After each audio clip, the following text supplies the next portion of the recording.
Bienvenue à tous et merci de nous regarder. Vous nous regardez à partir de Kinshasa, la capitale de la RDC. Et c'est votre magazine d'actualité politique en RDC Décryptage. Aujourd'hui, nous allons encore une fois de plus décrypter l'actualité politique en RDC avec notre invité, l'honorable Gilbert Moutonji Chiyata. Il est au cadre du PRPC, un parti signataire de la charte du FCC. Il est avocat au barreau de Lubumbashi, expert en fiscalité, expert en droit OHADA. Mais il est également expert en droit minier et résolution des conflits. Il est notre invité. Bienvenue et merci d'avoir accepté notre invitation. Merci, monsieur Florit. Alors, nous allons commenter l'actualité politique en RDC, mais vous êtes acteur politique, vous résidez dans le Haut-Katanga, à Lubumbashi précisément, et vous êtes ici à Kinshasa pour le préparatif d'un congrès. Est-ce que voulez-vous nous en dire un peu plus? Pourquoi vous êtes à Kinshasa? Merci, monsieur Florit. Nous sommes à Kinshasa sur invitation du président national à la personne de Maître Aimé Kilolo, qui est le président du parti réformateur pour un Congo vivant. Le mobile de notre visite sur la ville de Kinshasa, comme vous l'avez souligné déjà, nous sommes là dans le cadre des préparatifs. Le président nous a invités pour recevoir des orientations, des stratégies pour, bien sûr, préparer un grand congrès spécial pour honorer la candidature de l'honorable Emmanuel Shadari. Okay, est-ce que nous pouvons savoir ce congrès aura lieu quand? Est-ce qu'il y a déjà une date précise par rapport à ce congrès? Merci bien. Nous avons arrêté une date probable, c'est-à-dire la date du 13 octobre 2018. Nous allons nous réunir tous ici à Kinshasa pour bien sûr lancer notre soutien à la candidature de l'honorable Emmanuel Shadari. Alors, est-ce que Emmanuel Ramazani Shadari, notamment vous qui venez de Lubumbashi, est-ce que vous estimez qu'il a le soutien de tout le Grand Katanga aussi? Parce qu'on a comme l'impression que depuis qu'on l'a choisi, il semble que le Katanga est divisé. Est-ce que c'est vrai? Vous qui connaissez les réalités locales là-bas, est-ce que tout le Grand Katanga, on prend la province du Haut-Katanga, on prend la province du Haut-Lomami, Lualaba et Tanganyika, est-ce qu'on le soutient à 100% là-bas? Je crois que rien ne peut douter de l'autorité de l'honorable Emmanuel Shadari dans le Katanga. Si vous vous rappelez, il n'y a pas longtemps, il avait fait son dernier tournée avant qu'il soit choisi comme dauphin du président de la République. Emmanuel Shadari a traîné le monde dans les Lualaba, dans les Haut-Katanga, dans les Tanganyika et dans les Haut-Lomami. Vous êtes sans ignorer que c'est un candidat spécial, comme le président lui-même l'a présenté. Et il ne faut pas ignorer que c'est la province du chef de l'État. Il y a bien sûr, il y a les gens qui se préparent contre notre candidat, mais nous tenons à soutenir à 100% l'honorable Emmanuel Shadari. Alors, ça veut dire que si vous êtes du PRPC, vous êtes de la majorité présidentielle, vous êtes un parti qui soutient les actions du chef de l'État. Est-ce que vous croyez encore aux élections, à la tenue des élections en décembre 2018? Avec le déroulement de l'actualité, quand on regarde également aujourd'hui les positions issues des partis politiques de l'opposition aujourd'hui qui rejettent la machine à voter, tout ça, est-ce que vous êtes encore sûr que ces élections auront lieu finalement en décembre? Florie, laissez-moi souligner quelque chose de très important. C'est que la majorité ou le FCC n'organise pas les élections en République démocratique du Congo. Les élections sont organisées par la CENI, qui est l'organe qui gère les élections en République démocratique du Congo. Il ne faut pas ignorer qu'à la CENI, il y a toutes les composantes. Il y a la majorité, il y a l'opposition, ainsi que la société civile. Donc, c'est la CENI, le train est déjà parti. Je crois que vous avez suivi le chef de l'État du haut de la tribune des Nations Unies qui a confirmé face au monde qu'il y aura bel et bien les élections en décembre et bien pour le 23 décembre 2018. Le train est en marche. Nous alignons nos candidats à tous les niveaux. À la présidentielle, sans ignorer, vous le savez, c'est l'honorable Emmanuel Chadari. À la députation nationale, pour la ville de Lubumbashi, je vous annonce déjà que je suis candidat député national. Donc nous sommes dans la course, nous nous préparons déjà. La vraie face de la pré-campagne s'annonce déjà à Lubumbashi. La ville est en ébullition, les gens se préparent. Donc nous sommes à Kinshasa par rapport aussi à ces motifs. D'accord. Alors, puisque vous avez évoqué directement le chef de l'État, nous allons entrer dans le vif de ce sujet pour en parler, avant que nous revenions aux activités que vous menez à Lubumbashi dans le cadre de l'entrepreneuriat. Dites-nous d'abord, comment avez-vous trouvé le discours du chef de l'État? Parce que nous avons interrogé certains de vos co-débatteurs de l'opposition qui estiment que le discours du chef de l'État était vide. Comment vous l'avez trouvé, le chef de l'État, son discours à la tribune des Nations Unies? Personnellement, et le PRPC, mon parti, note avec une grande fierté la présence du Raïs, son Excellence, M. Joseph Kabila Kabange, à la tribune des Nations Unies. Il a bel et bien souligné que les élections auront bel et bien lieu en date du 23 décembre 2018. Sa présence là-bas confirme aujourd'hui, face au monde, que il est le vrai combattant et il mérite aujourd'hui d'être appelé le père de la démocratie africaine. Parce qu'aujourd'hui, il a des leçons à donner aux autres présidents de l'Afrique. Du fait qu'il a choisi un dauphin. Vous savez, ce n'est pas par le fait qu'il a choisi les dauphins, mais il a respecté la Constitution. Ce respect-là vaut une qualité exceptionnelle dans du chef de l'État. Aujourd'hui, nous, dans les Katanga, j'annonce, bien sûr, je n'ai pas reçu mandat de la coordination de la FCC, mais je vous annonce que nous nous préparons pour remettre un cadeau spécial au chef de l'État. Parce que ce qui vient de montrer à la face du monde, ça ne s'est jamais fait. Ça, vous pouvez retenir. Nulle part, aucun pays du monde, aucun pays de l'Afrique, un président, on a fait la passation digne, comme on va le constater au mois de décembre ici.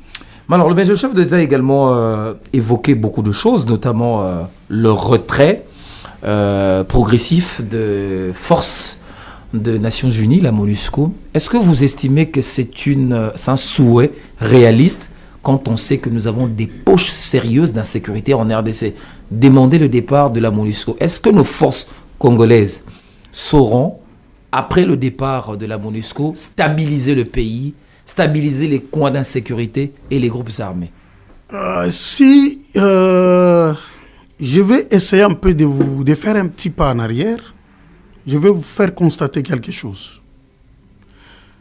Ça fait plus de 20 ans que la MONUSCO est sur notre territoire. Mais le constat est amer. La MONUSCO se transforme dans les projets de développement.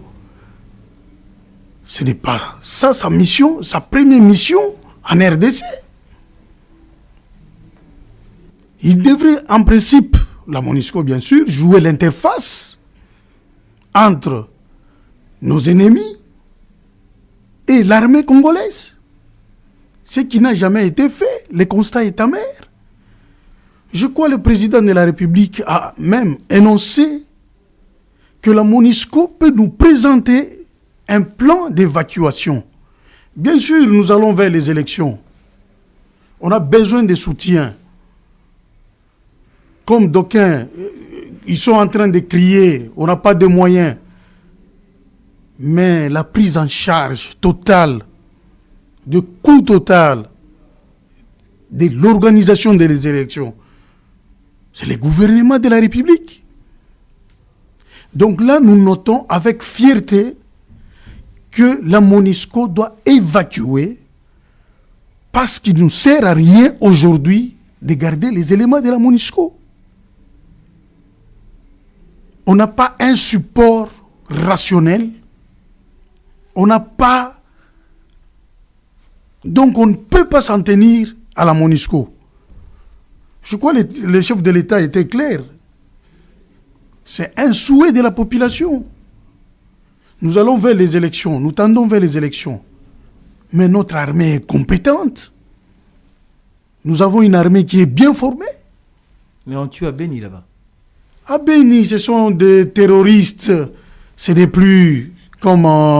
Attends, d'ailleurs, je vous informe que nous avons presque le contrôle à 100% de notre territoire. Ce sont les mouvements terroristes qui viennent d'ailleurs. Je crois que le chef de l'État l'a souligné dans son discours. Donc, il appartient aux Congolais de se prendre en charge. Et nous vous confirmons que, avec l'engagement de notre armée, nous consentons que nous allons y arriver seuls. Voilà. Autre question également. Vous êtes un leader des jeunes aussi, parce que vous êtes responsable, ou je dirais coordonnateur d'une ESBEL, dénommée les Amis de Gilbert Moutonji, c'est cela. Mais nous allons quand même parler de l'entrepreneuriat à Lubumbashi. Comment les jeunes Katangais, les jeunes s'organisent autour de ce secteur de l'entrepreneuriat? Est-ce que ça marche?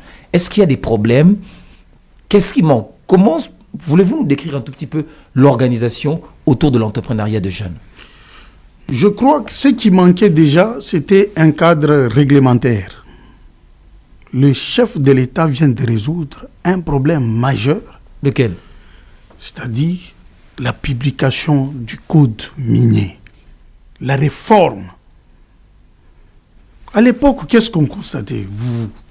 Vous êtes sans ignorer que la province, le Grand Katanga, à l'époque, à l'époque, si nous prenons nos 4 provinces, c'est une zone minière où l'investissement étranger était presque à 100%.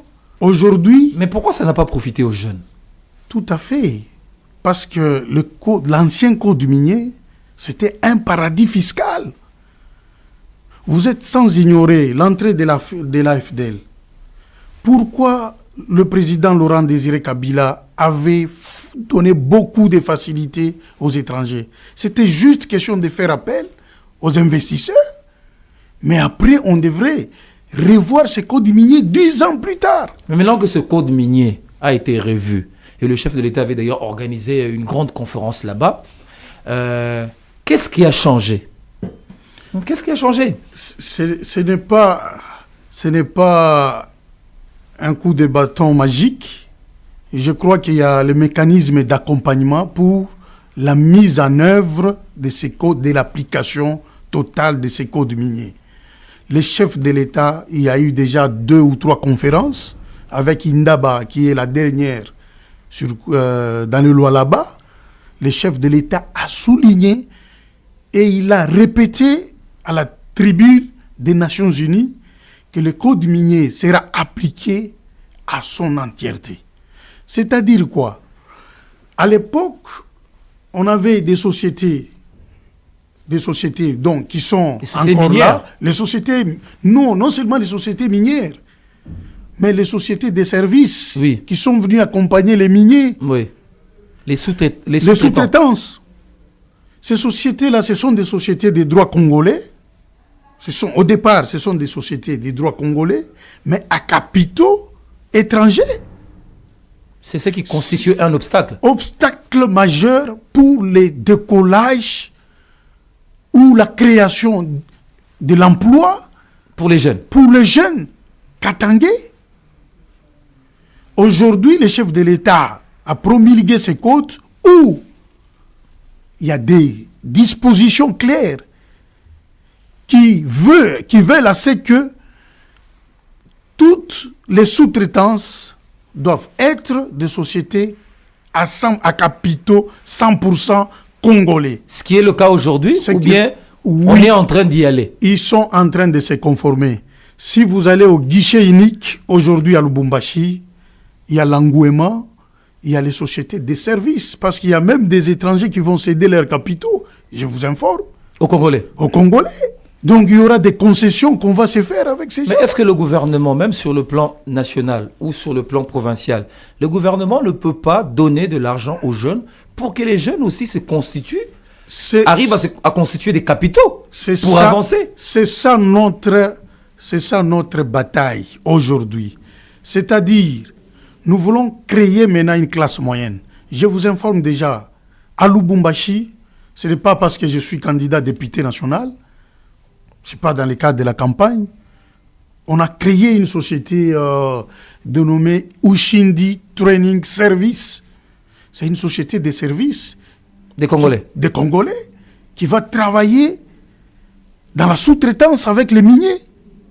Je vous annonce déjà, au mois de novembre ici, nous allons lancer des offres d'emploi à la jeunesse katangaise dans tous les secteurs de la vie sociale. Mais on dit également au niveau des sous-traitances, il y a un problème de, comment on peut dire, d'expertise. D'expertise. Est-ce que les jeunes Congolais, surtout ceux du Katanga, ont aussi de l'expertise voulue par les entreprises minières? Bien sûr. C'est pourquoi les entreprises minières vont à l'étranger on ne rejette pas le besoin ou l'expertise de nos partenaires étrangers. On ne nous rejette pas. On va les solliciter, mais pour des besoins spécifiques. Nos Congolais sont suffisamment, nos frères, la jeunesse katangaise est bien formée dans ces secteurs-là. Ah bon? Ils ont travaillé pendant un bon moment à côté de cette expertise-là que vous soulignez, oui, sur votre plateau. Ils ont acquis il y a des compétences déjà requises. Il y a nos ingénieurs qui ont été recrutés comme des manœuvres. Un ingénieur civil, électromécanicien, recruté comme inclassifié. Bien sûr, ils ont accepté ça parce qu'il y avait un problème d'emploi dans la zone. Mais ils ont travaillé aux côtés de ces gens-là et ils ont acquis l'expérience adéquate. Et ça va décoller. Si on a besoin d'une main étrangère, nous allons solliciter avec des conventions spéciales et ils viennent exécuter les tâches spécifiques. La loi n'a pas interdit, je souligne, la loi n'a pas interdit l'utilisation de la main-d'œuvre étrangère. Nous sommes au niveau de la constitution des sociétés de droit congolais. Ok. Alors, l'autre question. L'ASBEL, les amis de Gilbert Moutourdi, voulez-vous nous en parler? C'est quoi cette ASBEL? Qu'est-ce qu'elle fait comme activité? C'est l'encadrement de jeunes? Comment ça se passe? Merci beaucoup. J'ai fait un pas en arrière. J'ai travaillé avec les Nations Unies, je vous informe. J'étais dans les projets importants des Nations Unies.